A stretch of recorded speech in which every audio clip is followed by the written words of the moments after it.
dead for me. Oh yeah, pretty much. Hey everybody, we're live. For many. Yep, we're yes. live. Welcome to the Star Wars memorial stream. Right. We're just still talking tonight, but I did want to tell you about my day. I'm starting to actually think. I mean, I love being Magog and everything, but maybe we should do like a once a month, just hang out and fucking talk because it's fun. Talk about movies, talk about fucking shit from our childhood and stuff. Like the conversation we just had before the stream started would have been great live. We're out of material. Sorry, we ran out before we got started. Yep. Now y'all are getting the boring shit. You're getting the boring shit. Anyway, quick summary: Lieutenant Toshar is hot, so is Marina Sirtis, or was, and Star Wars is dead. We were talking about crushes from childhood movies. Like I had people. And well, which will remember. It just started off with just funny movies from our childhood. Yeah, we were talking about fucking Monster Squad and the Sandlot, the Sandlot, and then I brought up Space Invaders and the Explorers. You know how many people do not know Space Invaders? Like so many people have never seen that fucking movie. Me, I've never seen it. You need to watch it sometime. I'll find a copy of it and we can watch it sometime. Seriously. Oh my gosh, Discord movie night, let's go! It's funny. It's I've been doing that every Monday for months, and no one cares. You're boring. I tried to do that when I had more free time in college, but unfortunately, I have adult responsibilities now. Yeah, we all do. And I'm free. You're talking about that whole like balancing your budget and like paying taxes thing, right? Yeah. Yeah, I did. Wait, you don't pay taxes? I finally did my taxes. I only owed 307 this year, so way better than previous year. Of course, I didn't make as much money on YouTube, and that's the that's the money I always end up owing because I don't pay throughout the year. I just wait till the end. I just wait till the end and pay it all in one lump sum. But yeah, I didn't owe that much. For legal purposes, we have all thoroughly done our taxes in an appropriate fashion. So I have an accountant to do mine. He hasn't gotten back to me yet, but I always overpay like at my day job so that I don't owe anything. So it balances out. YouTube job, so it balances out, and I still get money back, which is really nice. That's smart to do. So here's what happened today. I was at the flea market, and it was starting out to be an okay day. I mean, people are buying furniture left and right, so I'm like fucking tired already. They're burning furniture. Is that what you said? Buying. Oh! I thought you said burning. I'm like shit that I have to load. Like I have to help people load into their vehicles because sorry. People, it's that time of year people get their tax money back and they go for bigger purchases. So this is the time of year where I'm the most busy at the flea market. It's bed frames and it's fucking kitchen tables and it's fucking couches and all kinds of shit. It's a good way to make money though. If you're in the flea market business, you look forward to tax season. Tax season's a good time. Anyway, this lady comes in. I'm gonna lay out the scene for you guys. This lady comes in with her special needs son, who is, by the way, late teenager, maybe even early 20s. I can't really tell, but he's clearly got something. Like he can walk. He can, he's just probably some sort of high functioning autistic type. Anyway, they start shopping around, and I hear something break. So I go running back to investigate because I listen. If something smashes or breaks or something, I'll fucking go running. So I go running and I see like a bit of glass on the ground, but I couldn't find the object.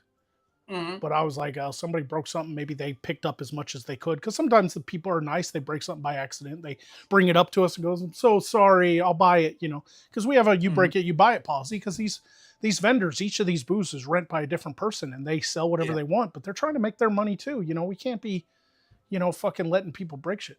But anyway, but then later on, I'm walking through the store helping another customer with something big. I'm fucking loading up this dresser. And this autistic boy that's with his mom has got a rubber spatula he found in a booth, and he's swinging it around like a sword, and he's scooting around on a fucking computer chair like it's a toy. You know how you do with the wheels and you're running around, and he's got a spatula and stuff. And so it's like, okay, we gotta there's a lot of glass, in our store. There's people but I'm helping this customer with this big heavy thing. So I radio my boss and I'm like, hey, there's a situation, they're, can you go tell them to stop? And she goes over there and is all like, please don't scoot around on chairs. But she finds the spatula in the aisle because he had dropped it. And but then a vendor who was working in her booth came up to the front and was like, I saw him break something. And the mom just kicked it into the corner. Like she kicked it behind something, So now we have a witness. So we're like, okay, let's ask her about it. So when she comes up to buy a few things, we ask her about it. And she's like, I don't know what you're talking about. But then we're like, we have a trustworthy witness, like a vendor, it was working in her booth and saw you do this. And it was a $2 salt and pepper shaker that he brought. It's literally $2. Like, and she just loses it. She's like, he's got special needs. And we're like, yeah, we understand that, but we have a break it, buy it policy. And she goes, well, I'm from California and they don't do that there. Well, this ain't California. Yeah, you ain't California no more. You ain't fucking California anymore. So she starts yelling at her. Yeah. So she starts. Sorry to hear about your retardation. Yep. She's like, I'm from California. And my first thought was, I am so sorry. So anyway, she starts yelling at my boss. I'm about to step in and, just like, I'm fucking done with this. There's another guy there, black dude. He's kind of sitting down. And he's like, he stood up and I was like, it's okay, sir. My boss is, and my boss is being as polite as she possibly can be. She just possibly can be as polite as possible. It's like, please, you have to understand, it's only a $2 item, but you can't break stuff. Like I know that he has special needs, but you can't come break stuff, like that. We have rules here. This is my business. And the other guy that was up there, he's like, it's $2. I'll buy it for her if it's that big a deal. And he was about to offer to buy it for her. And then she said this, and I kid you not, this is when I stepped in. She went, you fucking racist. I bet you voted for Trump. Wow. Increasingly endorsement of the candidate. Yeah. And I instantly was like, whoa. Now I was like, you need to leave. And my boss was, of course, like, this is my business. I'm asking you to leave. We don't, do that shit here. And she's like, you fucking bitch. Like, she was like calling my boss a bitch and shit. I got in between them and I was like, out now. I'll call the fucking law on you. Out. And she's like, I'm never coming back to your store again. And I was like, good. I was like, good. Get the fuck out. She's like, how dare you? Big on thought. And I was like, that's literally what she said. Not making that up. She accused us of racism and then immediately was like, I bet you voted for Trump. The really ironic part would have been if she got into a Tesla. Wait, was she? That would have been like icing on the cake to me. Yeah. And was she a white lady? No, she played the race. Okay. She played the race card. Come on, man. Okay, because I was gonna say. I mean, don't get me wrong. It would be even white people do that too. Don't get me especially they. But she played the race card in a very specific way. Yeah. Gotcha. Yeah. She didn't just that say. Is absurd. Yeah, she didn't just say you're racist. She's like, you're racist because I'm black and I have a special needs son and all this and that. I fucking lost it, dude. Like, I was this close to being like, lock the doors. I'm going to teach her a fucking lesson. I don't care if she's a woman. They believe in equality. I'm going to teach them equality. Always high road. Always the high road. Always the high road. I get it. I know. Wait for them to swing first and then swing, gentlemen. And then. Yes. Pile driver. And not before. Yeah. And then, literally like 40 minutes later, 2 hours before close, I'm about to come home and do my show with you guys. This other lady comes in and she's like, I shopped here about a year ago. And we're like, cool. Yeah. Welcome back. And she was like, I bought $300 worth of furniture and it's great furniture. It's still standing. It's all great. I love it in my home. And we're like, awesome. She's like, yeah. And I was like, all right, cool. Like, welcome back. Like, you need help finding something? Like, what, why is she bringing this up? Like, something felt wrong, right? Then she goes, but then a few days later, I came back in, but I wasn't dressed as nicely. I was in my Crocs and I had a do-rag. And she was like, and I came up here to buy something and I paid for it. And as I was walking out, the young man behind the counter told the other young man to check the 20 that I gave him. And she's like, and I just want you to know that that was really insulting. Like I think that I was treated differently, even though I bought $300 worth of furniture, I was treated differently just because I came in dressed like in my house clothes with a do-rag and flip-flops on or whatever. And we were like, no, if this was a year ago, he was probably in training and was being reminded that you have to check, the marker and you mark the bill to make sure it's fucking real. We have to do that for 20s and up. Like you give me a 20, anything bigger than a 20, I got to mark that fucking thing. Right. Yeah. And I've had that done to me. Yeah. And they were like, but I think those young men were racist because I had a do-rag on and I looked like, ghetto or whatever. And I was like, she's like, even though I spent $300 on furniture. And in my head, I'm like, first off, she's talking about my nephews because those are the only two young men that work weekends and they're my nephews. Mm-hmm. Furthest thing from racists, to be honest with you. They're good young men, Second, you've been holding on to this fucking grudge for like a year and you finally come in a year later and decide to bring it up. Like how, like what fucking sense does that? That's twice in one day the race card was played in my fucking my store. Guess is that when it happened, they knew it was meaningless, but over the course of several months since, they had time to build up in their head until it became a hate crime. Yes. This stuff never happens to me. I don't know what you guys are doing different, but yeah. I work in a shitty fucking flea market down in the ghetto. One can only hope at least the Californian went back to California and didn't die in a fire. Yeah. The other, like I was going to say, the reason that doesn't happen to you probably is, well, in my case, compared to me, I'm pretty much look like a fucking homeless hobo. So. Yeah, and but I have the mom haircut. You'd think that if anyone... I know, but you don't walk into stores with this expression on your face. Okay, well that's I would just laugh. Like I don't give a fuck how you dress. I don't care how you dress, but if you work retail long enough, you do kind of start profiling a little bit because you can tell, like when somebody is homeless and they come in, and you might want to watch them because they might kick off their old shoes and put on a new pair of shoes and walk out. Mm-hmm. That kind of thing. And so I look at people's shoes. Like I'm not judging them necessarily, but it happened too many times that I'm weary of people dressed a certain way and acting a certain way. But it's usually a combination of things, and very rarely does race actually matter. Because 9 times out of 10, half the thieves I've caught in my fucking store aren't black. They're fucking white. Get it? Fucking homeless, drug addicts. Like come in and you can always tell, man. They'll have like a big, thick fucking hunting jacket on in the summer. Yeah, nobody's that fucking cold. Sorry, I am that fucking cold. And they'll come up to the counter and be like, "Hey, you guys got like gold or silver?" No, we don't. This ain't a pawn shop, bro. Like we don't like you get what I'm saying? Like it's easy to profile those types, right? Because you can't fucking help it. But it's an amalgamation. It's also how they're acting and how, like thieves, especially in retail, anybody who's worked retail long enough knows this.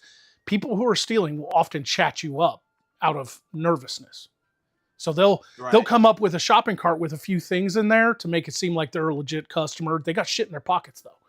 And they'll come up there and be like, "Hey, how you doing, man? Hey, do you guys know about that store down the street?" Like they'll just be talking about, because they don't want you focusing in on what they might have in their fucking pockets, right? Sure. And I've caught a bunch of people like that.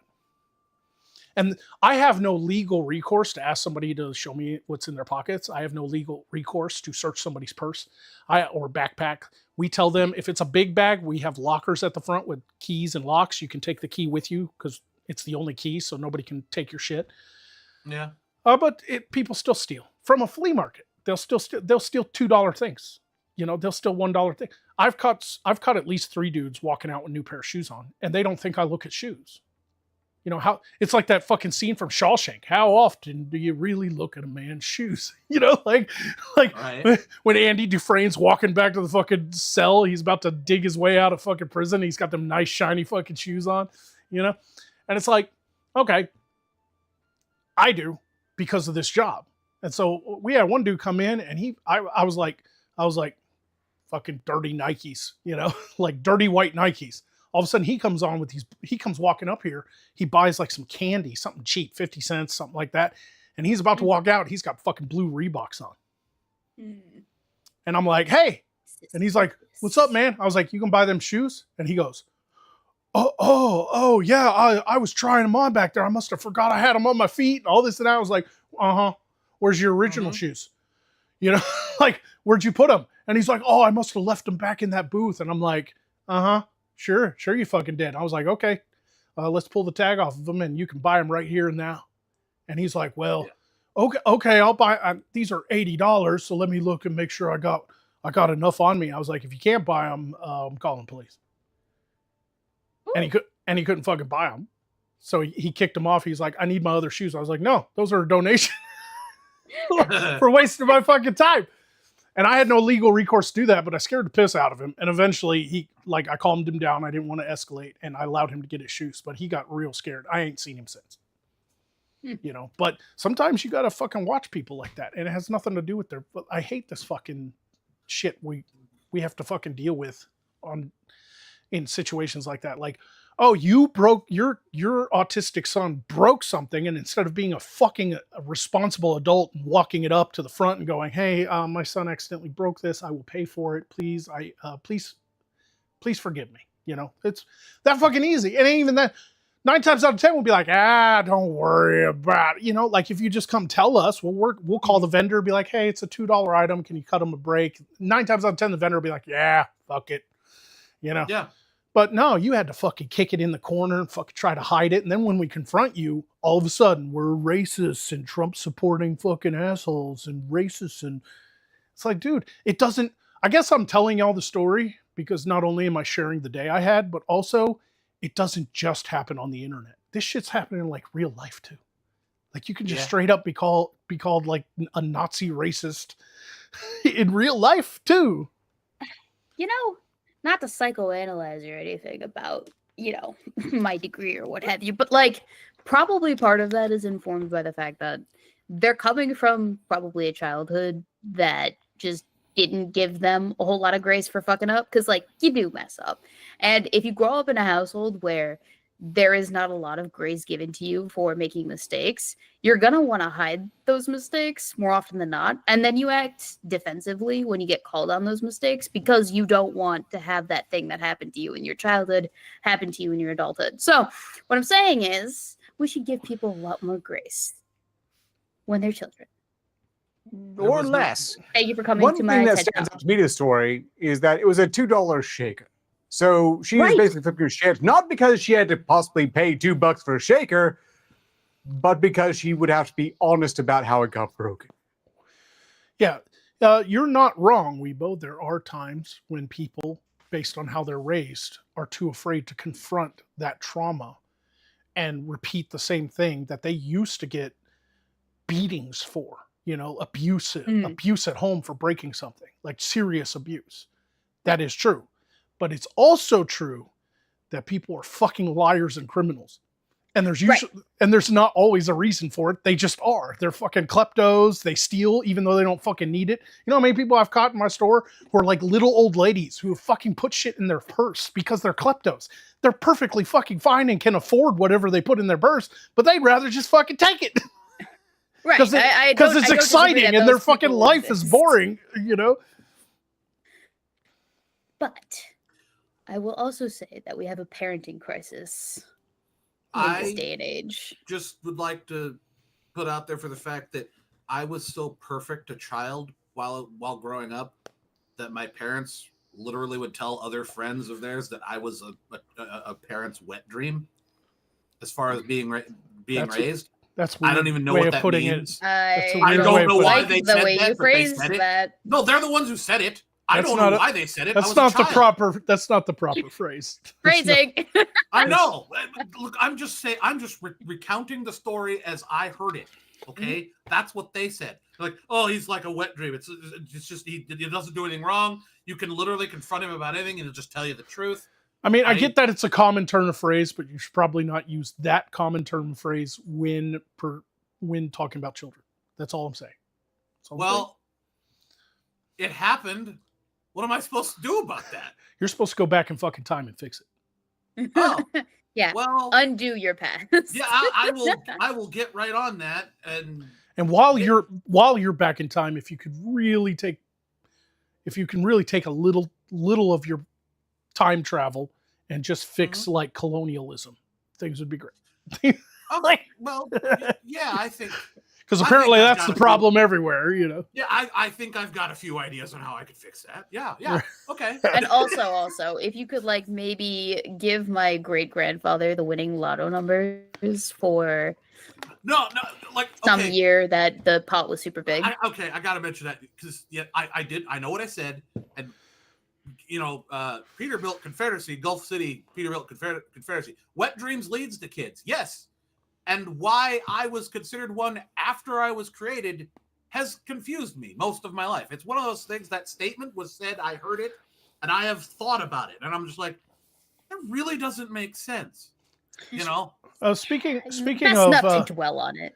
Speaking of lottery numbers, why can't any of you fucks watching the show, or anybody that I know on a personal level here on the show with me today, my co-hosts, why can't any of y'all win like the Powerball and give me a cool mill or two so I can just go back to being Magog and just not have to be at the flea market anymore? I don't gamble. That would require leaving the house. Yeah, I also do not gamble. No, my husband drags me to the casino and then I might play the slots a little bit. They have the Jack Pocket fucking app. You can buy lottery tickets through the Jack Pocket app. You have to leave your house now. Don't tell me things like that. I don't use apps. Sorry, all my spare change is tied up in low other things. high yield mutual funds. Well, maybe. Okay, maybe in the coming week I will go and I will buy a Powerball ticket. Maybe I will be lucky for once. For once in my miserable fucking life. Yeah, look, I've said this around you guys. If I didn't have bad luck, I wouldn't have any luck at all. Seriously, like the only luck I seem to generate is bad luck. So, well, I don't know. I don't know. You met me. That's got to be like great luck. Yeah. So that's how it balances out. Little like nice things happen, but nothing significant happens. Like, oh, I discovered cold fusion. Told me a little nice thing. Well, hold on. What are you expecting to get to discover cold fusion for? Cold fusion's fucking impossible anyway.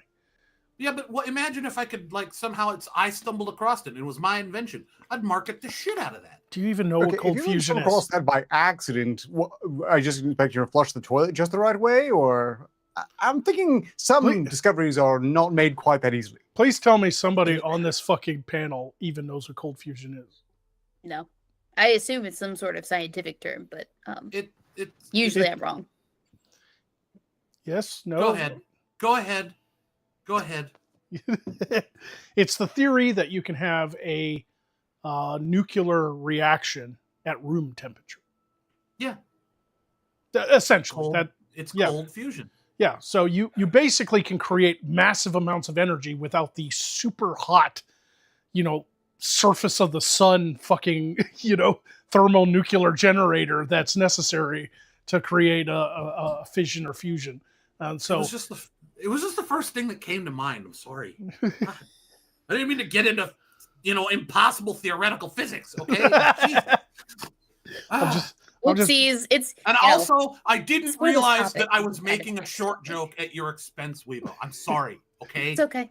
I will forgive you in a decade. You are several meters of awesome. Okay. How about that? Several meters of awesome. I love I'm that. not though. You went metric. I'm not even 2 meters, because 2 meters is what, 6 feet? It's more than that. It's about 6'6", I think. Is it? I thought a meter was 3 feet. No, a meter's 39 inches. It's 3 feet and 3 point something inches. Oh well, I learned something new today. I did not realize that. Yeah, no, I'm not even 3 meters. Sorry, I am 3 meters. No, I am not even 2 meters. There we go. Neither am I. Got there. Yeah. I think Magog might be the closest. He's probably just shy. You're like 6'3", right? Yeah, I don't know the conversions though. I've never Yeah, really learned. It's somewhere around 6'6". I know what cold fusion is though. Did you know that cold fusion is a nuclear reaction at room temperature?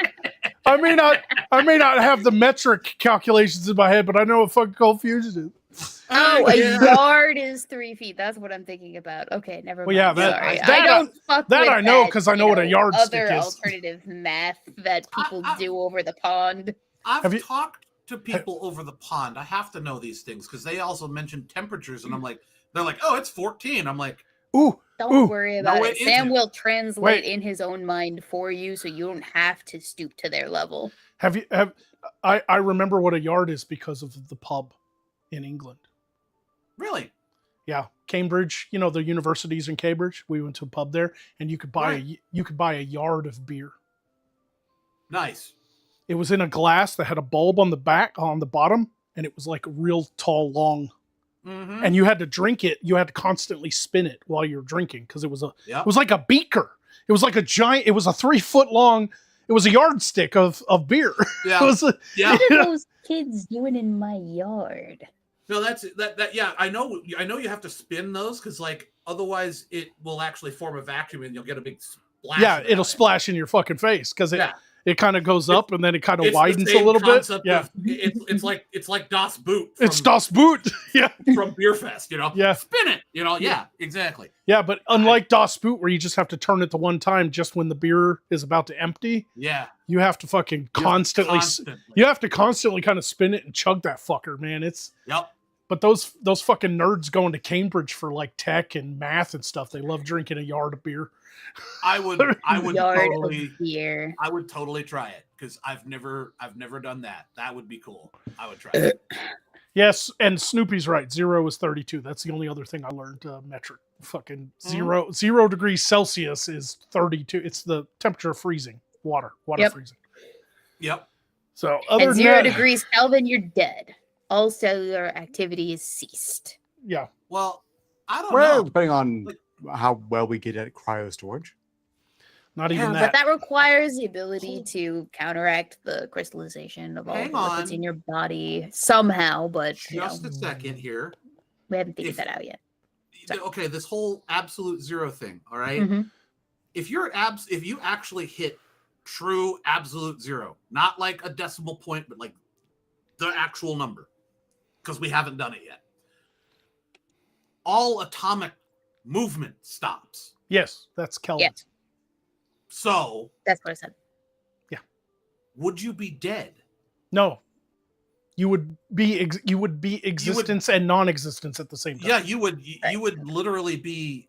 The problem isn't with the being at absolute zero. Is when they bring you back up to regular temperature, and some of that stuff, like the ice crystals that has formed as a result of like being so cold, when they start moving again, some of them will have not quite melted 100%, and so they just start to shred you from the inside. Well, that's why cryostasis isn't feasible yet.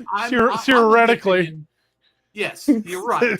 But in my brain, I'm taking the leap of if they can snap their fingers and put you at absolute zero, they can snap their fingers and bring you back to room temperature instantly. Right. Well, okay. So there is something to be said about. I think like they're fond of saying in the hospitals, you're not dead until you're warm and dead. Because if you're cold and dead, then you can still be brought back to life. Yes. Yeah. It's because your cells haven't. So cold. That has nothing to do with atoms. That has to do with cells and cell decay, brain, especially brain death. Right. So there's 11 minutes. You got like 11 minutes in a freezing temperature. You have about 11 minutes before brain death. Whereas in room temperature, your brain starts to die pretty quick. I think they don't have a lot of time. Almost immediate. In like after 8 minutes, it's just kind of your lost cause. You're fucking done after like 8 minutes. But some people have come back after longer. It's just a weird thing that happens. It's relative. Some people have better cells than others or what have you. I don't know. It's all about synaptic connections. Most of my ex-girlfriends were fucking ice queens with black hearts. They could probably survive a little longer than the 8 minutes. Clearly. Well, we just researched them. I will learn their secrets. I just there's a few people in chat that are dead on. if you reach Octane Junkie, if you reach absolute zero, your animated ass is suspended. That's exactly true. Yes, that would be true suspended animation. Do you think all your ex-girlfriends? Do you think that Schrodinger's funeral was a closed casket, so everybody was like, You know? For sure, 100%, greatest prank ever. Like, can you imagine standing at the casket going, "Is he?" Oh. I haven't seen it. If I don't see it, if I don't lay mine eyes upon him. I love. If that was the fucking case, jokes, I'd have taken no, I get where you're coming from, but like, if that was the case and people were like, I wonder, they should have taken is that Romanian, like the Romanian history of they'd bury people and leave a string tied so they could ring a bell underground. Yeah, because people were accidentally buried alive. Yeah, they should have just put him in a burial plot that had a string with a bell. The only downside with that plan was they didn't think it all the way through, and they didn't anticipate how many small rodents or animals or the wind would ring those bells. And so that's where a lot of people thought fucking vampires exist, because these fucking people are dead. We dig them up and they're fucking rotting, but the bell was ringing. These fucking things are vampires. And then they drive an iron stake through the heart and rebury them, and the bell will ring again, and they'll be like, "God damn it, stakes don't work either." I think that this would be a funny thing to do with Schrodinger's grave. So yeah, I don't know. There was a magician, a vampire. One of the best magicians. I think Penn and Teller actually covered this in one of their episodes of Bullshit. There was a famous magician who put I think it was a 2 of clubs, or he put a card in his headstone so that amateur magicians out there could take their friend to the graveyard to visit his grave, and they could do a magic trick, and then they'd be like, "There's your card," and it's embedded in the headstone. Oh. Nice. That was his legacy. He wanted to leave a card trick behind. That's cool. Yeah. That's kind of cool. I can't remember his name, though. Damn it. It's been so long since I've watched Penn and Teller's Bullshit. Yeah, I haven't watched stuff like that in years. Real quick, does anybody have Streamlabs up? I can pull it up. Let me go ahead and do that. I got a donation from Octane, $100, and it just says weekly dono. Thank you, Octane. Appreciate it, bud. Well, thanks. Thank you. Presumed I wasn't in charge of it. That's why I didn't check. Excuse me. Also, I'm going to mention this. I'm going to mention this to chat just so that they're aware of it, because I saw it and I'm sure somebody else will notice it. Weibo looks like a Jedi without a hood. I just want everyone to know that. It just got the brown, the white underneath. All she needs is a lightsaber, and she's a Jedi. Right. I'm just I refuse to observe that because I have less respect for the Jedi. Yeah. Well, yeah, but the Jedi were wrong, but that's okay. Yeah. Our side lost, Ark. I'm sorry. No, hold on. I don't like the Sith either. I'm absolutely Grey Warden. Oh, you're one of those people. Both sides suck. That's just simply how it is. What? And binary thinking is idiotic. I'd straight up just be chilling with all of the Okay. The Wookiees hanging out. You said binary thinking is idiotic, and I'm just like, you hate computers, don't you? Well, it's complicated. Sometimes I also hate computers, and it's my day job. We all do from time to time. Mm-hmm. We do have a donation actually from the next 6 minutes. Sent $2 to say, yeah, when I worked for Goodwill, I would routinely throw out broken merch nightly that customers broke during the day. Oh, yeah. And you know what? Honestly, how can you tell that it wasn't broken prior? Because I see some of the stuff that gets sent to Goodwill.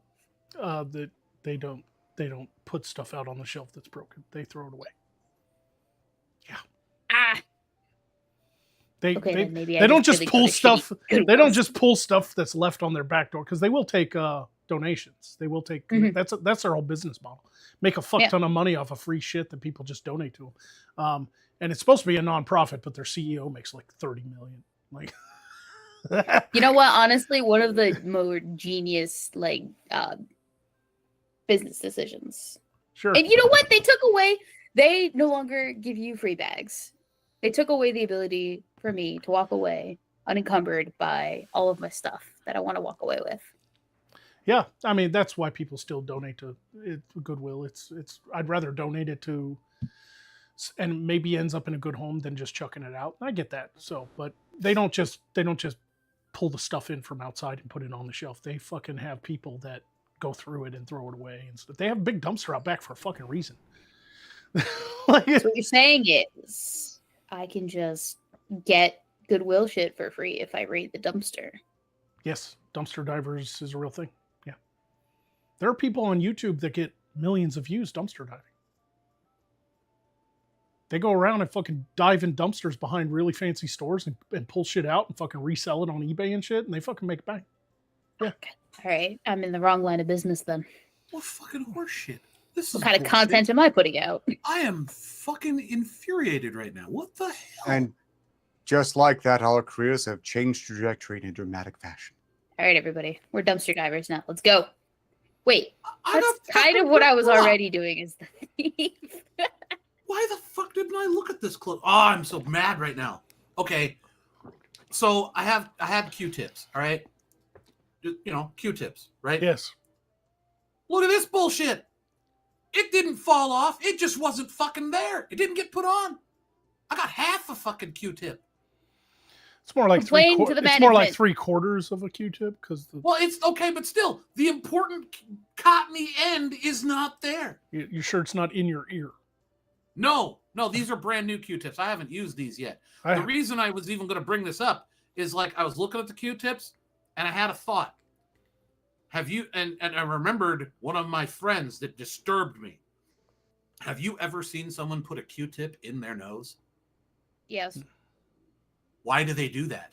to because clean there's it. a boogie stuck down the tube. They don't I've wanna- done that or on occasion. Because their fingers are too precious to sully with snot. Yeah. No, like if you that's felt really a it thing. like all the way down there and you can't get it with your fingers or like a tissue or whatever, you gotta like get Yeah. out the tools. You gotta stick something all the way down there. Dude, I've had an entire camera scope shoved Use- down the back of my nose and I felt it with my throat. It was Like, not fun.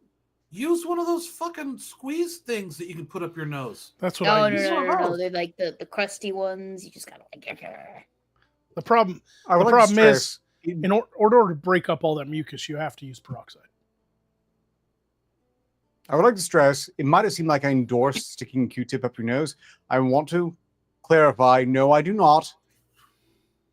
I Yeah, do, in like- fact, think that if you can't reach it with your finger, you should probably just Leave it. let it go. Yeah, that's kind of where I'm at. Because Yeah. like, no, it has never occurred to me to do the Q-tip up the nose thing. Then I saw one of my friends do it, and I was like, "What the fuck are you doing? Are you trying to mummify yourself?" And they're like, "What?" Because I immediately think of mummification. If you're gonna jam something that far up your fucking nose, you're trying to pull your It brain ain't. out. It ain't that far. No. nah. It's not like taking a COVID test where you have to go. "Ugh." Yep. But I don't like how it feels, so I switched to the bulb. They make them for babies to get boogies out of the baby's nose. You just squeeze it, and then the air sucks it out. Like you just let go of it, and it goes. And I do that. I put a little peroxide. And I just kind of. You don't drink it. Like, don't let it go to the back of the throat. And Right. Well, that's why you hold just- your head over the sink Yeah. and then you just And you do just. it. Yeah. Now, I will give this piece of medical advice because I swear by this. Now, I did have a bit of a stomach bug when my nieces and my sister came to visit. That was probably from them. But honest to God, ever since I started doing this, I cannot remember the last time I had a head cold or sinus infection or, you know how yearly the pollen, all that stuff. I have not Yep. had that. I have not had a head cold or a cough or a runny nose in probably almost a year since I had COVID last year. Mhm. Like, and this is why, because I was listening to a podcast and a dentist was actually talking about this on a podcast. I gargle with peroxide 3 times a week. I think you did tell us about this. And you gargle I it deep. I- You gargle, don't swallow it, it's poisonous, but it is good for an oil rich. But you gargle it deep and it breaks up all that mucus because that's where the rhinovirus and the flu virus love to fucking proliferate. They love to hang out in that mucus membrane. It breaks all that up. You'll hack shit up. It'll break it all up and you'll into the fucking sink and shit. But man, I don't get sick that often anymore. Like gargling peroxide is not only good for your teeth and your gums and gingivitis and all that, but it fucking works. It breaks that mucus up in the back of your fucking throat where that soft palate is. And I can tell you how you need it. This is how you know you need it. Because I learned this shit, okay? I'm a fucking professional. Have you ever He's not a doctor. Not a doctor, but I'm a professional receiver of knowledge from doctors. Anyway, have you guys ever rubbed your tongue against the roof of your mouth? Do it now. Mm-hmm. Does it itch? Oh, fuck yeah. Yeah, gargle with peroxide. It's not supposed to itch. That means it's swollen with mucus. Oh. Point of clarity, if you swallow peroxide, I think the worst thing that'll happen is you just puke it up. That's what our vet suggests that we do whenever it is that our dog eats something that they're not supposed to. If you do it fast enough, it doesn't get pushed through to the liver, where the liver filters toxins, right? Mm-hmm. And peroxide's really bad for the liver. Like a small amount, like if it's still foaming on your teeth and you rinse your mouth out and you accidentally swallow a little bit of water, there's so much water mixed with that very minute amount of peroxide, you're not going to get hurt. But do not fucking accidentally swallow. You're an adult. You know how to not swallow something. When you're gargling with peroxide, do not fucking swallow it. But spitters are quitters. Yeah. Like maybe that's why I don't get sick, because like I just did that thing with the tongue against the roof of your mouth thing. No itching. If it itches, but you also don't go outside. Yeah, if it itches, gargle with peroxide. No, but like I've never had that feeling in my entire life. The itching? Yeah, but you also don't go outside. You ever get a sinus? But I used to. I don't get sinus infections. I oddly enough, I used to, like I've in the past since COVID, I've actually gotten more sick since COVID than I ever did before in my life. Yeah, I'm not surprised. I'd like to either between the virus or the shots, everyone's immune systems took a hit. Yeah, I'd like to clear something up for Snoopy in the chat. When I say peroxide, it's just short for hydrogen peroxide. Yeah, hydrogen peroxide. Like you buy it fucking Dollar General for $3 and it's a bottle this fucking big. The stuff that you pour on your open wound whenever it is you get a cut, it foams up. It says it on the fucking label. It's great for your ears too. Like at least once a month I do my ears with peroxide. It bubbles up and then you tilt your head this way into a rag and all the yellow shit's on the fucking rag. It's like, oh, that's what Q-tips are for, though. No, don't jam a Q-tip into your fucking ear. I have done that every single week. I do too, but you don't go in. You don't go like all the way until it hurts. No, don't do that. You'll damage your eardrum. Oh no, you don't do that. Yeah, but hydrogen peroxide, they even make it now. Like the hydrogen peroxide bottles I buy at Dollar General, when you pop the lid open, there's a little hole. They make it with like a squirt now, so you can squirt it to the back of your throat. Yeah, yeah, and it's really good for the teeth and shit. There's guys out there that are like like this one guy on YouTube, I saw him and he's like, I never brush my teeth. I just use peroxide. I've never had a cavity. I've never had gingivitis. I've never had a teeth fall out or needed pulled. He's like, I just fucking rinse with peroxide every fucking day. And it's like, whoa, I don't know if that's true or not. Do not take that advice, but definitely gargling at least once or twice a week. I do it 3 times a week with hydrogen peroxide dude, I used to twice a year, spring and fall, I would get fucking snot, a little cold, sinus pressure and all that right here under the eyes, in the nose. Yeah.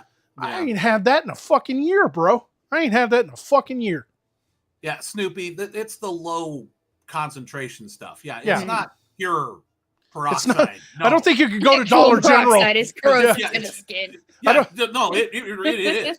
So yeah, I don't think you could go to Dollar General and buy pure fucking peroxide though. It's no.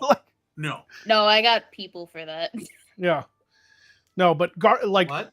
Like I'm also one of. Am I weird? I don't brush my teeth in the morning. Okay, yeah, that is a little weird. Because like you still got like plaque that builds up. No, you don't. The peroxide doesn't. No, I'm talking about brushing. I brush my teeth at night before bed. I'm not eating in the middle of the night. All I'm doing is going to bed. I just brushed my teeth and all I did was sleep. Why I gotta brush them again? The morning is the morning. Bacteria. No, the morning is for rinsing. Peroxide, and then after peroxide. Listen. Morning breath, bad breath is caused by bacteria. So that's why peroxide, which kills the bacteria, and then afterwards, mouthwash to make your breath smell good. But you don't have to brush your teeth. Like, you just fucking did it. And all you did was go to bed. You didn't eat nothing. Like, I don't understand it. I've never understood brushing teeth in the morning when you just did it 6 hours before and you haven't done shit since. Like, all you did was sleep. Like, the morning is for rinsing real good. Dude, I mouthwash for like 2 minutes. Like, it's fucking burning. Like, it's burning. No, it makes... No, you have to do... You got to get rid of that morning breath first. You got to get... That's what coffee's for. You brush your teeth. You brush your teeth in the morning if you eat breakfast. Because before you go to work, if you eat before you go to work, that's when you brush. That's when you brush your teeth. Think about this, Magog. Some people have already had breakfast before they even wake up. You just don't know. Sleep Especially eating. Sleep eating is a major problem. Indeed, I've done it. Addressed. I have done the sleep eating. Yeah, it was during a high stress situation. But yeah, I literally toasted an entire loaf of bread in my sleep and ate all of it. I found crumbs in my bed right over here, and a trail of crumbs and butter wrappers, the wax wrappers, down my stairs. I used an entire pound of butter. Yeah. To make to butter the bread. A whole 4/4 of a fucking pound. I used a whole. Were you pound. hungry like later? No. But I did that overnight, and I was like, why have I done this to myself? I no explanation. Did you like clean up for yourself, or did you just leave it? No, I vacuumed. It was all. No. I meant while you were asleep. Like, how polite was sleep you to awake you? Like you went down, you got the bread, got the butter, you unwrapped it. Did you throw the wrappers away, or did you like? No, I found the wrappers along the trail with the crumbs up the stairs to my bed. I found the knife in my bed. Oh, so sleep eating you is an asshole. Yeah. So it was. It's a problem for waking rat. Okay. Yeah. To be fair with Gan's point, because he said, aren't you meant to brush after breakfast? To be fair, I am not one of those people who've ever been able to eat when I wake up. Like, it takes me a good hour and a half. Like, I'm already on my way to work when I get hungry. So I gotta either stop and grab something, or I gotta fucking bring something with me and eat it on the way. So there's no time for brushing after breakfast because I'm already at work. I just chew a piece of gum or something, or get the little picks with the floss, get the food out of your teeth. Get the food out of your teeth. With you? Where the fuck am I supposed to brush my teeth at the flea market? Bathroom. Yeah. I guess. Maybe. Do they not have a sink in the bathroom? Yeah, they do, but fucking gross ass bathroom. Where do you brush your teeth otherwise? In the kitchen sink. I don't brush my teeth in the bathroom. I don't brush my teeth in the poop room. Okay? I don't. A lot of people are weirded out by this, but I fucking brush my teeth in the kitchen sink. I'm a little weirded out, but you know what? I don't brush anyone out. Your toothbrush is sitting on the sink in the poop room. You know what farts are? They're literally microscopic particles of shit, and they get on your toothbrush. That's fucking grosses me out. The toothbrush. You rinse the toothbrush. A rinse ain't good enough. God damn it, it's not good enough. Strictly I still think of it. Case here. Why are we brushing our teeth in the bathroom? Why is it good enough for your ass? Why is it not good enough for your mouth? Because it's an ass. I mean, I know some dudes eat ass. Should not meet. That's a different situation. That's a different situation. Sometimes you gotta get dirty. Never meet. No, I'm sorry. I don't fucking brush my teeth in the poop room. I'm sorry. I'll fucking mouthwash because it's got a cap. I'll fucking do everything else in the bathroom, but I will not brush my teeth in the poop room. Now, when I build my house, toilet seat lid. It's not the point. Problem. That. Weibo, you are not hearing me. When you're sitting on the toilet doing your business, those smells get into the air, do they not? It does. They get on the toothbrush. But they dissipate. How many medicine cabinets are airtight to be fair? Hold up. We're going to take this all the way. Do you not fart around your household? I try not to. How often does one fart in the bathroom? You fart around your household. Is that not also poop air that is getting introduced to your kitchen, your living room, your bedroom, etc., etc.? Yeah, possibly. That's nice to Weibo, but how often do you fart in the general house versus the bathroom, and how often do you fart in general house versus the kitchen? Yeah, like I try not to fart at least in my kitchen. It's gross. Like, yeah, You I'd be think sitting there about I'd be sitting there playing video games. I might let one out if I can't get outside fast enough or get to the bathroom fast enough. But dude, it is nowhere near the amount of fart when you're shitting in the same room you brush your fucking teeth. Like, plus I have a cap over my toothbrush. Don't you have like? Actually, I don't know that this is the case, but like air filtration, like not filtration, but like vents that circulate the air throughout the household, Yes, including the bathroom. No, brain, no. yes. Every air conditioning and heater unit has a filter, but I also have a air purifier in my house that does like 1,500 square foot. But that's not the point. It's also circulating the air from the bathroom into the But the not rest of the enough. house, too. Have you never walked into your bathroom like 30 minutes after like your husband takes a shit and you're like, oh, That's what Febreze is for, my friend. Yeah, it's a daily occurrence. It's kind of like, I get what you're saying. You can fart in your house and it could still get on your toothbrush. You're never safe no matter where you are because you're going to fart. But what I'm saying is it's a difference between being 65 miles away from the nuclear explosion and being like right in that fucking cloud of fucking radiation. Okay, that's the difference. The bathroom is right at ground zero. The bathroom is ground zero. The bathroom. We've all learned something today. This should be clipped and then spread around as a PSA. I have to around. mention this. Does this mean that, like, in the future, like, Magog is going to enter his, like, bubble boy arc? Is that what's going to happen? Yeah. You know? Magog doesn't fart in his kitchen. It's just going to be hermetically sealed in there with, like, HEPA filtration, but he's still a wizard and necromancer. You guys have... Wait a minute. I just realized something. Years of doing side quests together. I actually consider you guys close friends, not just co-hosts and co-workers, right? Yeah. Years of doing this, and you guys do not know me. If it was within my budget, my house would look like a fucking hospital. Like, I know. like I would have a filtration air unit on the side of the house that you'd walk into my house and be like, am I in an ER? Like, what is that? Is it antiseptic? Like, you guys don't know me that well. Look how filthy this fucking set is. And yet it still is clean to me because I cleaned everything. Like, even though it looks like an old wizard dungeon, it was so fucking clean. See, now this is fair and is a valuable lesson in how things are not as they appear. See, from your perspective, many people might assume I'm very organized and cleanly in the way that Magog is stressing he is now. No, this is a complete wreckage around me, and no one should see this.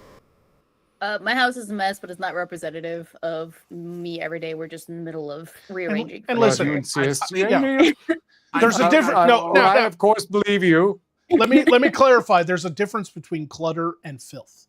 Like, I have a lot of stuff in a very small house. So I have storage totes filled with shit, props that people sent me over the years. I have a lot of stuff built up, but I don't leave my dishes in the sink dirty. I clean after every fucking meal. Like, I have one plate, one fork, one knife, one spoon.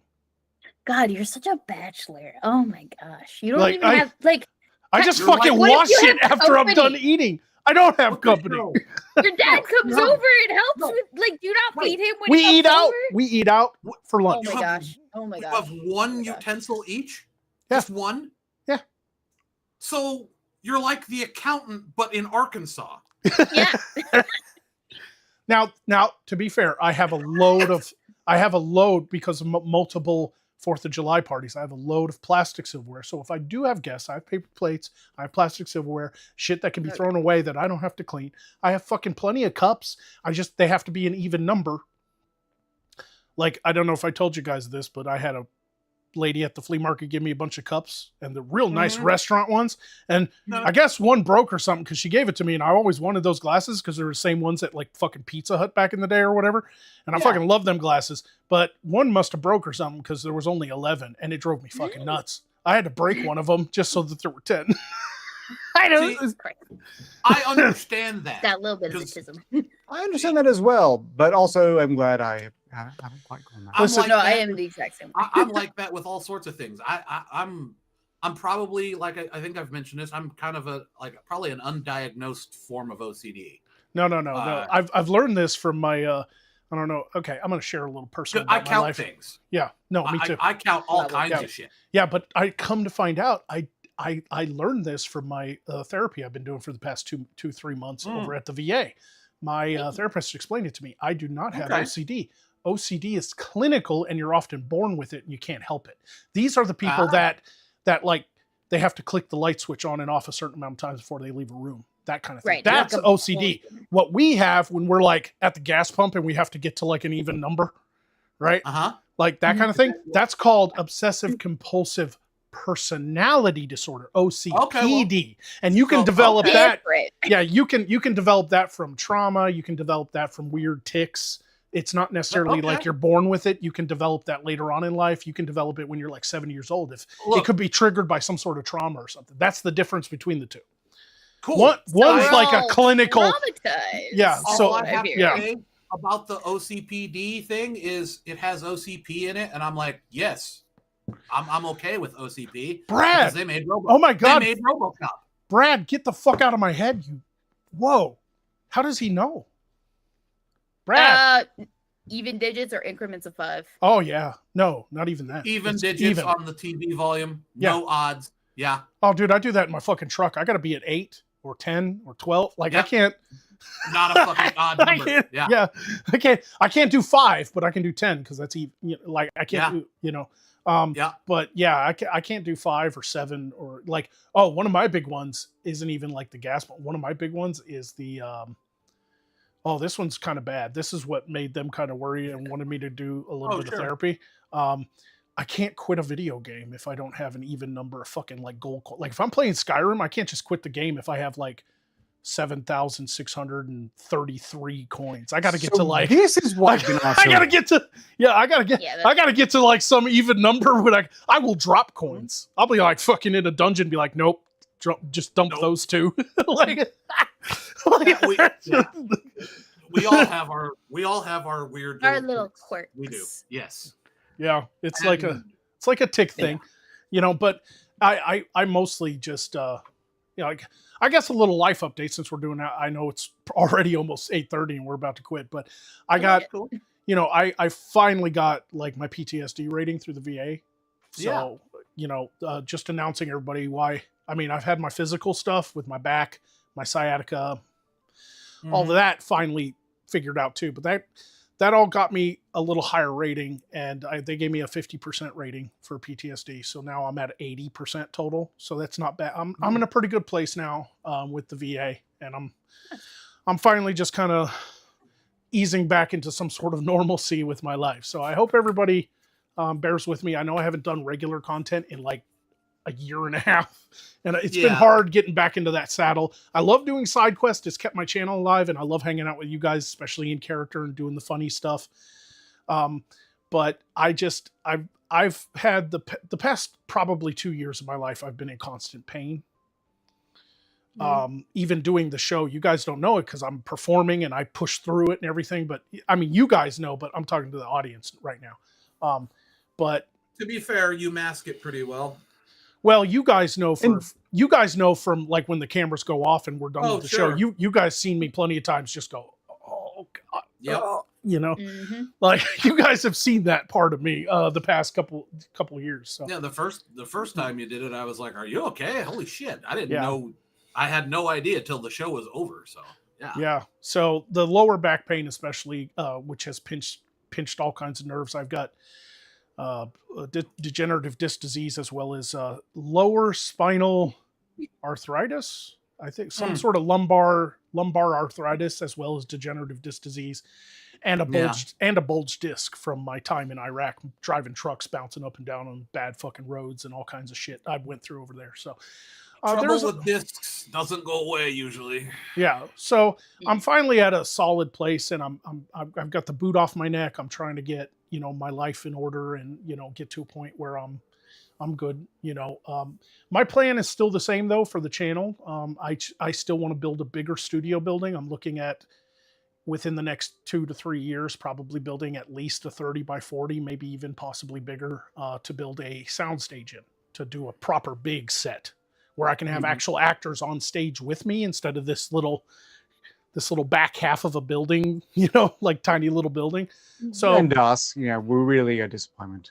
yeah. So anyway, yeah, it's just I've been through a lot the past couple of years, and I don't know how many fans are going to watch this episode and get to the very end and hear this, but Right. I just ask that y'all bear with me. It's been trouble. I've had quite a bit of trouble getting back up on that horse, but I plan to do it this year. I've got a good solid plan in place for some new content I'm going to try, some fun new skits and stuff that I want to try.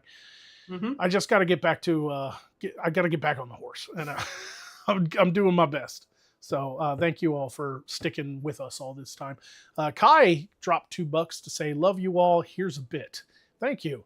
And MR, Mr. Zach, I guess the MR is Mr. Zach, 2012, gave £5, our friend over in England, gave £5 to say, "Finally catch you live. Love from the UK." All right. I spent 6 years in England, and I have a great, even though I think there's a lot going on in the UK now that I do not fucking agree with, and y'all are fucking losing it over there in some places, but I still love you guys. It's the old country, and that's where my heritage is from, and I love being over there, and if what's his name? The British are coming. He hopped in one time and gave a donation a few shows ago, and I tore it into him and stuff because I was Magog at the time. But much love to my fans over in the UK.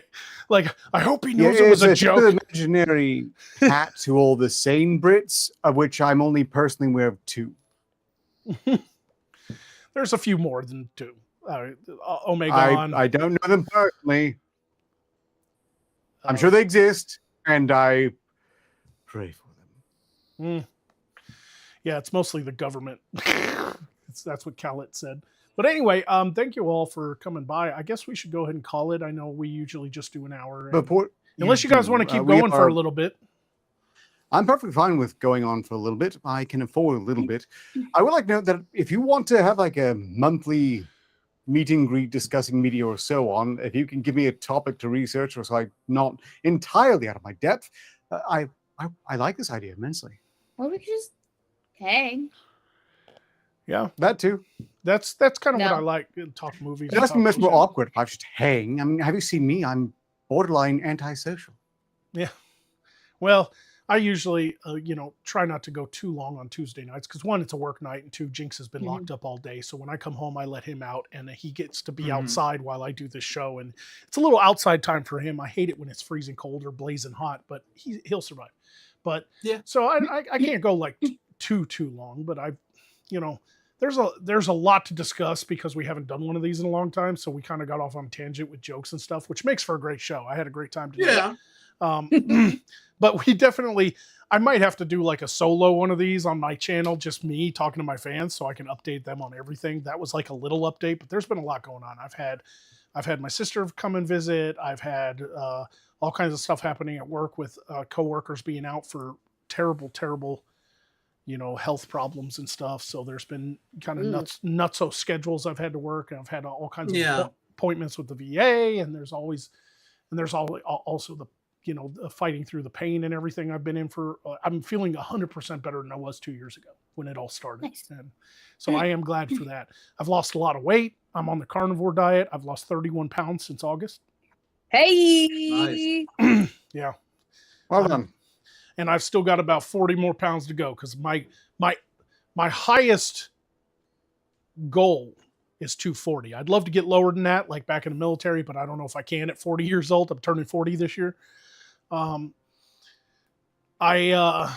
would like to at least get to 240. And if I'm at I think last time I weighed in, I was 281, 282, something like that. So I've got a little over 40 pounds to go. So, well, keep at it. It just gets harder to do as you get older. So yeah. So indeed. And eventually we all die. Yeah, that's true. On that morbid note. Well, it's one of those things too, where it's helped my health problems. It's helped take some pressure off the back and stuff. And that's, that's what's probably got me feeling the best is it's just taking a little bit of the weight off to help my back, and help my plantar fasciitis, my feet too, man. Oh God, plantar fasciitis is one of the worst things that ever happened to me. I have it feels like walking around with razor blades. fucking sucks, man. I fucking hate it. People fucking talk about it like it's like no big deal because there's like shoe stores like, come on in, get a new pair of comfortable shoes. Help with that plantar fasciitis. I have almost no, you hear it on the radio. I have almost no feet. Come to the Good Feet store. I have almost no pain. I'm like, people are talking about it like it's like everybody gets plantar fasciitis. Let's just go get some new shoes. No, this shit is fucking painful. Like, this is just some simple fucking thing. Like, plantar fasciitis is one of the worst fucking things I've ever felt. It made my back pain like dissipate simply out of like perspective. Like my feet were way worse for a while there than my back. Like I could completely ignore my back pain because of the pain in my feet. It's kind of like when Major Payne walks up to that guy. He's like, my leg. He goes, you know how I can get your mind off that leg? He goes, give me your fingers. And the guy goes, oh, my finger. Like, yeah. Yeah, that's kind of what it was, man. It's like the feet overtook everything for a good solid year there. It's like every step I took was like agony, you know. So I've been having a little trouble getting back into the creative flow again, you know, so with work and all this stuff and everything. So, you know, I'm trying my best, and I really do want to get back to doing this new content, but I don't know, man. It's a tough gig. I mean, the YouTube channel, I had some glorious years, and I do miss it. Miss being a full-time YouTuber, but I don't know if I'll ever be as popular as I was, and I might just have to accept that. I'm just going to try to do the content that I like to do, and if people like it, they'll hopefully watch. I'm tired of chasing algorithms. I'm tired of chasing topics. I'm tired of fucking playing the algorithm game or whatever have you. And these guys that do really, like, they do it professionally. It's their living to be an influencer. You see them on social media, they're posting 50 times a day. I don't have time like they do. I don't understand. I mean, I guess I come at their full-time job. Well, it's not just that. Magog was my full-time job for a while, but I still couldn't do that. And I think the reason is production value. People who do that, they post constantly. They're always on social media. They post videos, but they're not getting into makeup. They're not writing scripts. Like, I've always approached this more like a filmmaker because I love film as an art form, and I've studied film all my life.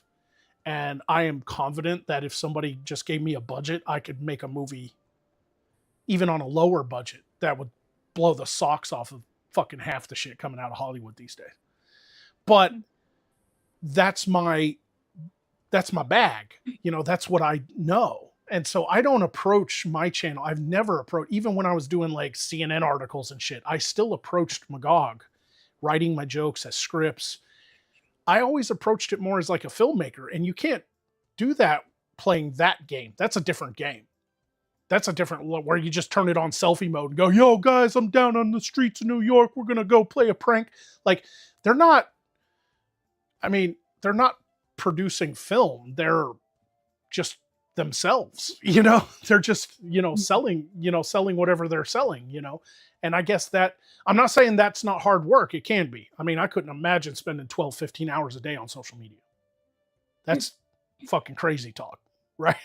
like I can't, so I'm not trying to diminish that. I'm just saying that that's not what I've ever been able to do. I've never been able to sit down and do an 8-hour, 9-hour day constant social media posts as Magog. Like, stay in makeup with those contacts all day and just do fucking short videos on TikTok. I can't see myself ever doing that shit. I'm sorry.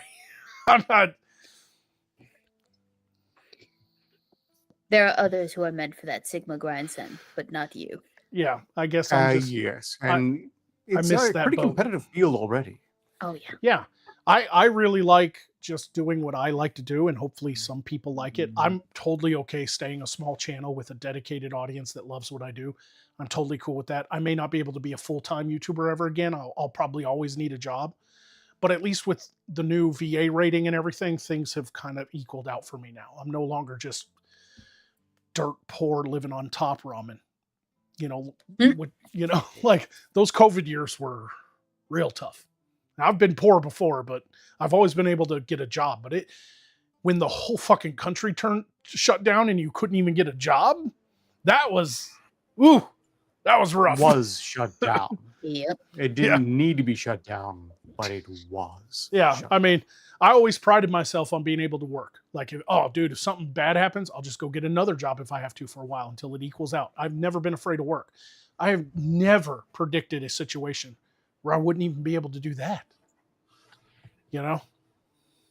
Yeah. So, anyway, I didn't mean to bring it down. We were having a good time, good conversation, but Nice. I'm just still mad about that entire fraud. yeah. I keep seeing posts from alerts. Is that Streamlabs? Was that 6 again? We did get a $20 donation a minute ago from Uncle Russ. Thanks for all the laughs through the years. It's cool. Postal Dude is on the show now. Oh yeah, Russ, man. I ain't seen Russ in a while.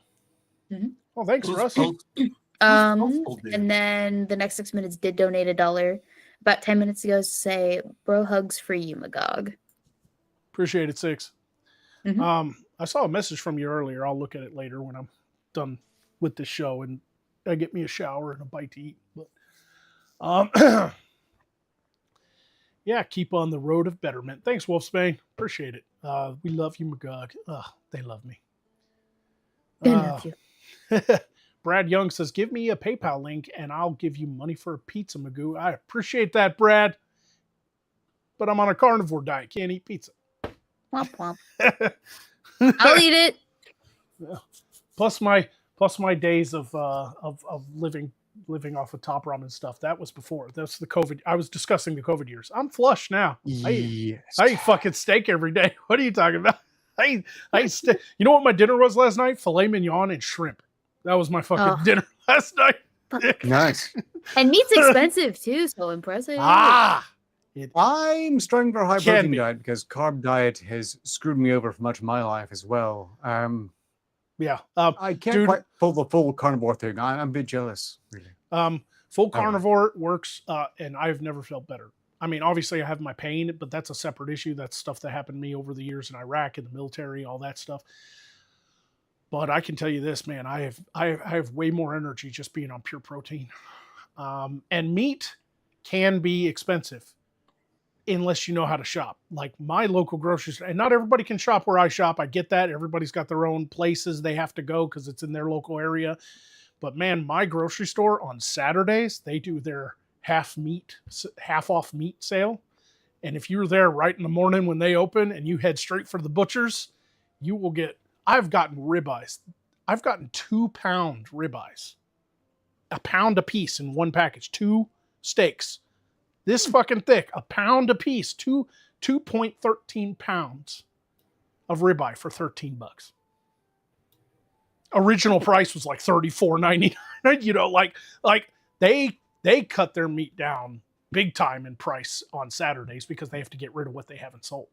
Now, sometimes they don't have ribeyes and you have to buy just what they have, but they always have something and it's always cheap. And it doesn't have to be steak. Things that remain cheap to this day, maybe not eggs because of all the stuff that happened and them murdering 100 million chickens, but chicken and pork, still fucking dirt cheap. You can do a carnivore diet without, steak can be your special meal like once or twice a week because it's more expensive. But I can tell you this, you can have a good solid carnivore diet off of chicken and steak or chicken and pork because that shit's cheap. I can get a thing of 5 pork chops, breakfast pork chops. So they're a little thinner. They're meant for breakfast. You can get 5 or 6 of these breakfast pork chops in a package for like $3.08 on half meat day. And even regular price, it's like $6-7. Like it, you know, like that's 5 of them. That's multiple meals. Unless you're a fucking glutton and you want to eat all 5 in one go, just cook them up, put a few in the fridge for tomorrow. You know, like trust me, the meat diet can do it if you just stay away from the more expensive meat like steak, prime rib, and ribeye and stuff. Gotcha. You can get shoulder and stuff if you know how to tenderize it. I beat the shit out of it with a hammer. Then I use meat tenderizer on it. I'm very lucky that my dad works at a Tyson plant, so I get a very, very good discount on a lot of stuff through my dad. So yeah, there you go, man. Nighthawk asks, "How's your cholesterol in the carnivore diet?" Cholesterol depends on everybody. Everybody's different. I've done all the tests at my doctor. I asked my VA to 'cause when I go in for my bi-yearly checkup, they draw blood, they do panels, they do lab, they check my cholesterol, they check the fat around my liver, they check my heart, they check my heart rate, they check my blood, they do all that. The only thing that's ever come back is I have an iron deficiency. I just don't get a lot of sun. I have to supplement because I am very pale and I do not like the sun. It burns me. It causes bad sunburn, water blisters, and then I just go back to being white. So I don't bother with staying out in the sun a lot. And it's because of that that I end up with an iron deficiency. But my iron deficiency has actually improved since I started the meat diet too. And honestly, the cholesterol ain't shit. I don't have any fat around my liver. I don't have blocked veins or anything. Because you got to eat healthy amount of animal fats. Fried foods is what gives you a cholesterol. When I eat shrimp, it's just shrimp. There's no breading. It's not fried shrimp. It's not tempura. It's fucking just cold shrimp with some remoulade sauce. And I've completely cut out high fructose corn syrups and seed oils out of my diet. What about the fiber? The only thing you need, the only thing you need on a carnivore diet is fiber, which is why I'm on what's called the 95% carnivore diet. It's mostly meat, but the other thing I get to help with fiber is juice. But it can't have high fructose corn syrup. It has to be 100% from concentrate, real juice. No high fructose corn syrup or added sugars. Just flat regular juice, fucking apple juice. That's where I get my fiber, vegetable juices and stuff. But it's only 5%. It's only 5% of my diet because you need fiber to absorb the proteins into your cells. Yeah. Right. So, yeah, but you can get some fiber from meats too. It's just not a lot. A lot of people need fiber in their diet, and I get that. A lot of people turn to get a lot of fiber. They get oats and stuff. Oats is a good source of fiber. Oatmeal give you a lot of fiber, and you'll shit your pants. You're not used to eating it. But so will certain juices. I drank fucking like white grape juice for the first time. I was like, this is pure, no added sugar, nothing. I'm going to buy this juice. I drank like a cup of that shit and I was like, oh boy. Oh shit. Yep. I was like, yeah. I felt like I drank prune juice, bro. I was like running. I was running, dude. I was running to the bathroom. Pretty well. Yeah. But yeah, you got to have some fiber, and I don't want to be a miserable fuck the rest of my life. I love meat. I love this diet because it's the first diet I've ever had that I don't feel hungry. I don't, I still have a cheat day. Saturday, I can have a burger, some fries, I mean, you got to live too, right? Right. You got to live life, you're not living. Yeah, so I got a cheat day, but 90% of my meals is all meat, and it's whole foods too. So even if you don't want to, I'm doing it to lose weight. Once I get to my target weight, I'm going to have to introduce vegetables and stuff. But I've decided I'm going to eat only whole ingredients, foods. Fair enough. So like tomatoes and broccoli and stuff, you just put off to the side with your meat. Cheese, I love fucking cheddar cheese. Just couple slices of cheddar cheese next to my pork chops. It looks like a fucking medieval meal. I feel like I'm eating out on an adventure. I just got a chunk of meat and some fucking tomatoes off to the side, that kind of thing. Mm-hmm. But it's great. It's actually better for you if you're watching your high fructose corn syrups, your chemicals, your seed oils, and the heavy carbs and sugars, the heavy sugars. Now, I love my soda pop. Okay. I've cut it almost completely out of my diet, but I am allowed to have on my cheat day a soda pop or two. A soda pop? If it's a real sugar soda pop. So I don't do high fructose corn syrup soda pops. So I have to drink like the real sugar Pepsi Coke. Or the Mexican Coke that comes with the cane sugar instead of high fructose corn syrup. I have a suggestion for you if you can find it. Boylan's soda, BOYLAN''S, Boylan soda. All of their sodas are cane sugar. Never heard of them. I know I know IBC's all still cane sugar, like root beer. Boylan's makes Boylan's makes one of my favorite sodas of all time. They make a black cherry soda. Interesting. And it is fucking delicious. I'm like a crackhead when I see that stuff. It's like I'll do anything. Just give me the damn drink. Yeah. So they make a good ginger ale. They make all kinds.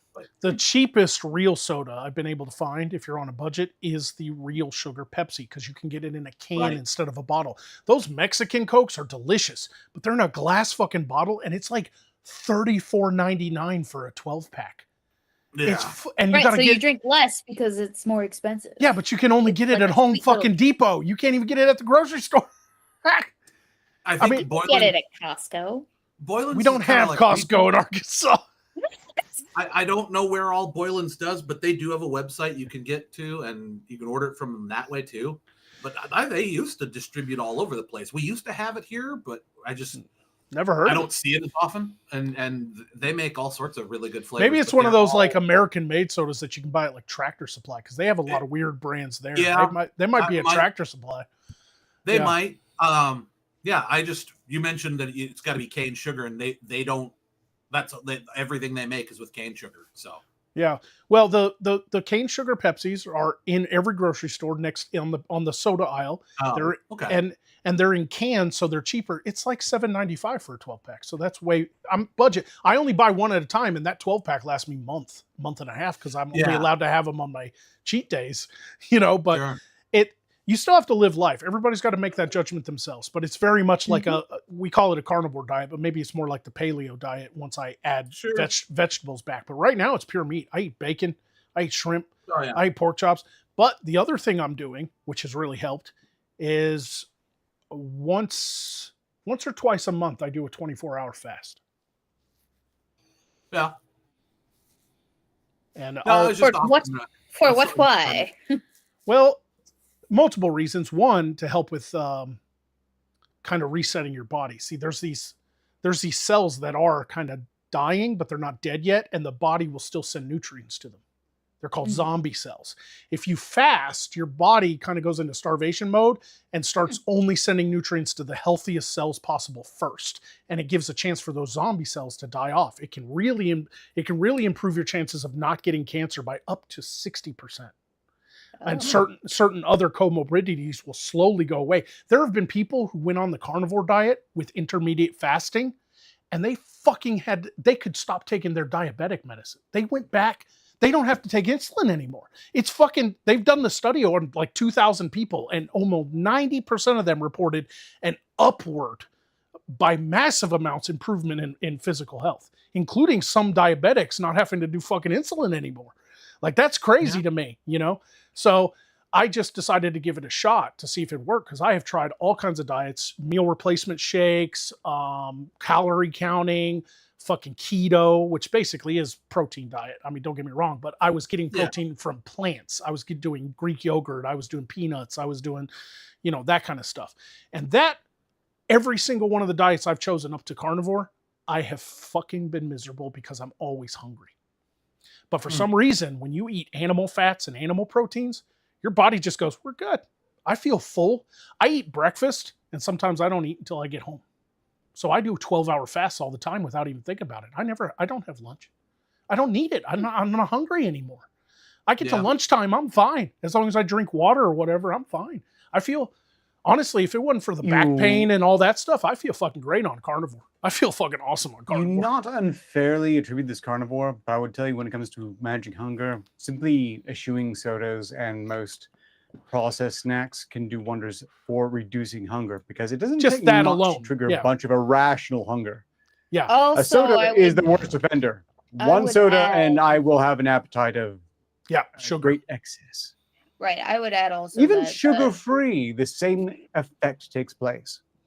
The abundance of protein in your diet also helps to keep you from feeling hungry longer for a longer period of time, because there's just like carbs, they're great for you, they provide you with energy, but they're like the first thing to go when you're burning stuff. But there's not a whole lot of longevity there. Right, but you should also never go. I'm a firm believer too that you should never go 100% carnivore, because you're going to get the protein farts and the bad breath from ketones. It's called ketone breath. Your body goes into ketosis and you'll have some bad breath. But if you mix in some real sugars, not that processed fucking high fructose corn syrup that's 600 times sweeter than a normal sugar molecule, but just regular cane sugar now and again, or have a cheat day where you can have something that you like a slice of pizza, you won't like completely go into ketosis. Maybe it's not like you're not going to get ripped because, you know, bodybuilders, they need a lot of protein and they end up with that ketone breath and shit. I didn't want that. So I sideline it with cheat days and juice. Like I still get fiber. I still get some sugars here and there, but I am definitely like, I'm still like a 95% all meat diet. Like it's a lot of meat. It really is. But I'm fine with that. I really am. I feel great, man. I don't feel sluggish anymore. I don't feel sluggish. I don't feel, I have my pain, but that's something completely different, you know, like that's from injuries, you know, but yeah, man, I feel, I mean, health-wise, like waking up in the morning isn't such a slog as much anymore. Like just getting out of bed isn't like, oh my God, I'm lethargic. But my circadian rhythm is returning to normal too. I've noticed I was always a night owl because I would often sleep in and then I could go all night. And as long as I had sugar, it kept me going. I was addicted to soda. Like I wasn't a big sweets person. I don't eat Twinkies. I don't eat donuts or cake or anything. Very rarely do I get hunger for sweets, but I love my sodas. And I'd do a 2-liter Pepsi in a day. Like I just pour it out and fucking drink it, you know, like I you know, but now I feel like I get a little lethargic in the afternoons. Like I really want to nap between like 1 and 3, but then I can go again. And that feels great. Like that's a normal kind of circadian rhythm. I don't know. Everybody's different too. I don't want to give health advice and people are like, well, Magog's on the carnivore diet and it worked for him. And then they go off and they fucking die. Please don't do your own research. Right. Everyone's body's different. Yeah. But I don't have like the whole cholesterol thing turns out was a bunch of bullshit from the fucking 80s because the sugar factories wanted to push their fucking agenda, you know, all these like, you know, cereals and fibers and all this and that. Like, stop eating fucking fried eggs. They're bad for you. You'll get cholesterol. Turns out that's bullshit. Eggs are great for you. Turns out eggs are really good for you. They're really nutrient dense. Yes. They not Lucky Charms, not Cinnamon Toast Crunch, but eggs. I had some serious bullshit over the last 5 decades or so. Yeah, I can remember that as a child where everybody's like, we got to stop eating fried eggs or only eat the whites, get an egg white omelet. Like that was a big thing in like the late 80s, early 90s because everybody was afraid of cholesterol. Turns out that's fucking bullshit. Animal protein and animal fats are solvent in the human body. They're really good for you. And the cells absorb them way better than fats gained from sugar and carbs. Yeah. You know, so it fucking turns out cholesterol is not a fucking problem as long as you maintain a good weight and have a healthy amount of fiber to help you fucking absorb those fucking solvent fats and fucking protein and shit. Like, like it's not really a fucking problem. This cholesterol thing, it turns out was like a bad idea. Like there is a bad cholesterol that's a plaque that builds up in arteries around your heart and stuff. That's usually, now they've figured out that that's probably most likely caused by like a carb rich diet more than eating some fucking eggs. Okay. People have been eating eggs for thousands of years. like it's until recently. It's a fucking right. They're expensive now. They won't let me have chickens, and it's my greatest disappointment. Dude, one of our vendors at work. Where did they get off not letting you having chickens? Right? I know. No, okay, I gotta bring this up. The town just north of me just passed a city ordinance that individual households are allowed to own 4 chickens. Yep. If they want now. They should be allowed to own as many chickens as they can fit. Yeah, but I was just like, what, they couldn't before? What the fuck? No. Guns and chickens for everyone. We are not allowed to have chickens. Well, we're not even allowed to have more than 4 animals. The thing that I think is funny about it is they passed that, and that, like, north of me is kind of a weird little area. There are hundreds of coyotes, and there's even foxes. And I'm like, so you're just going to have them in town now? That was smart. Because if people start having all the chickens in town, they're just the carnivores. Yeah, the carnivores are going to come. Well, here in Arkansas, it doesn't matter if you live in the city or not, because certain city ordinances, like if you're in a fucking apartment complex in Little Rock, you can't have chickens. But for the most part, if you're in Arkansas, if you build a coop and put one or 2 chickens in it, you get a huge tax write-off because you're technically a farm now. Oh wow. Yeah. That pisses me off. One of my vendors at work, I was going to say this before we go because it is getting close to 9 o'clock. But one of my vendors at work, she has chickens, but she also has ducks, and she gets their eggs. Yeah. And they are way more denser and protein rich than fucking chicken eggs. Those duck eggs. Those duck eggs. She's like, a duck egg omelet is fucking fire. She told me she'd get me a half dozen to try some duck eggs. Oh, that's cool. Ooh, I want to try some duck try eggs. I want to try duck eggs now. Yeah. Yeah. So, I mean, bacon grease and stuff, it's probably not healthy for you if you eat it all the time, but it's still part of my diet. I like bacon, especially when you wrap it around a piece of steak or pork chop, a pork sirloin. I usually cook my eggs in the bacon grease. Yeah. It's the best way to fucking do it. I think Octane Junkie says, why don't you have chickens, Magoo? Because I have Jinx. Would Jinx eat the chickens? Oh, yeah. Probably. Yeah. I'd say that's pretty safe He'd bet. probably learn not to. He would. I could train him. He's a good boy and he listens to me, but he does. Didn't he bring back the bunnies? Oh, alive? Yeah, 5 of them. He's very gentle with the babies, but adults, like a couple turkeys come onto my land, he chased them to the point where they were gobbling like a mile away, and I could hear them, and I could hear him barking too. He went so far, he couldn't hear me anymore. Like I had to chase him down. Like he was fucking gone after them turkeys, bro. He wanted to rip their fucking throats out. Like but it's not just because I have Jinx. I don't have time to care for animals like that. And we've got a lot of wild dogs, foxes, coyotes out here. It and takes a lot. It's a lot more work than you think it is to even just have a few chickens. And I just don't really feel like, I thought about getting like a ground nesting birds just to help keep the ticks down. Guinea fowl. You might be able to start a bunny hunt for free. Guineas. No, guinea fowl. Guinea fowl. Yeah. Guineas? Yeah, guineas. I thought about getting pine trees. Yeah. No. I fucking hate guineas. God, they're fucking annoying.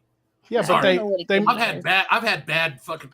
They're like fucking vicious attack dogs. They're fucking horrifying. No, they're like in the quail family, and they make a whooping sound. What's great about guineas is they don't have to be in a fucking cage. When you set them down on a piece of property, they're like, okay, this is mine, and they stay. They don't fucking run off. They don't. I know. As soon as you set them down, they're like, this is my home. But they'll fly up in the trees if a predator comes. Chickens won't do that. Apparently, I have met some really, really territorial guineas. Then I don't know. I have had bad experiences with guineas. It's all part and parcel of the same thing. That's why they stay. This is my land. They stay there, and if you're not supposed to be there, they will.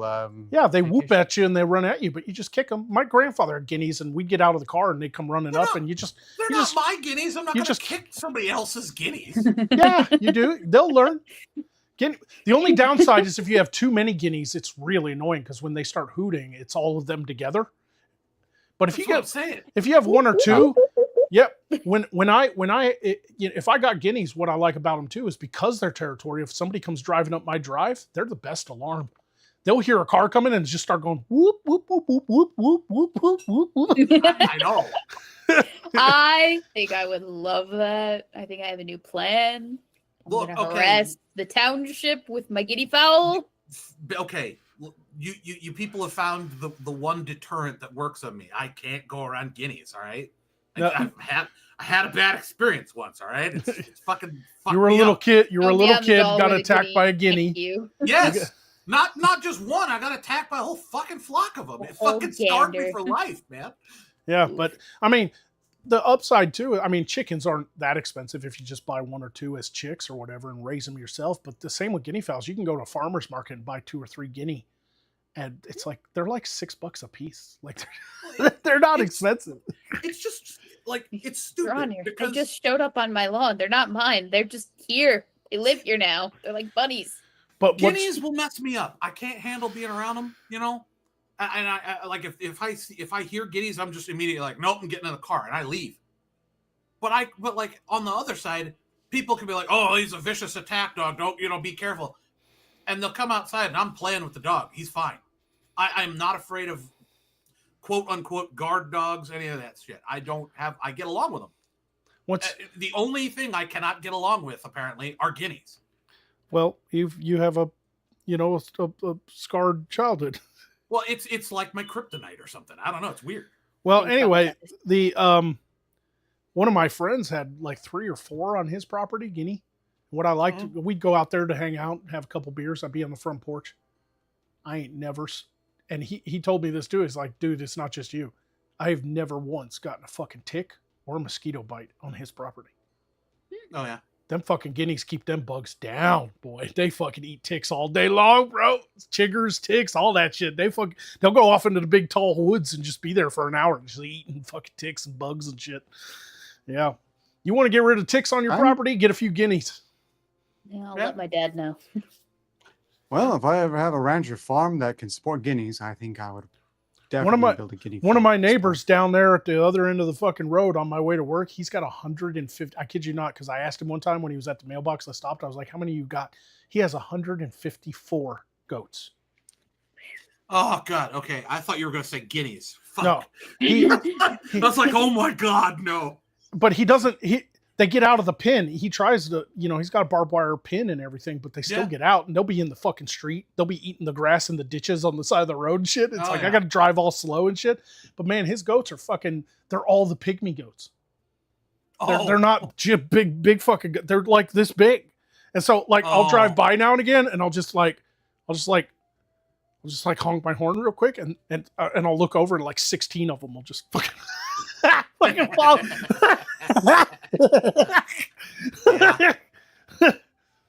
But he put some big hay. I'm So good to report that while I was good for a little bit more, I am now out of time and really must be departing. Yeah. But this me has too. been great fun. And again, I'd happily take part in any future. We went 30 minutes over than we usually do with a side quest episode, but we're not also all in character with makeup on and stuff and got to have a shower. But I do have to call it myself. So great conversation. Hope you all enjoyed it. We'll do more of these. It'll be separate from side quest though. Like tonight we replaced side quest because I have my new contexts were supposed to come in yesterday, but they didn't show up. And I really need new contexts. The ones I've been using have started to hurt my eyes because they're like 2.5, 3 years old. So I need to stop using them for so long. But anyway, we will be back to form hopefully next week, barring any circumstances. And appreciate everybody coming by. And we will see you guys next time. Hope you all have a great week and weekend. And we'll see you next week. Bye. See you, everybody.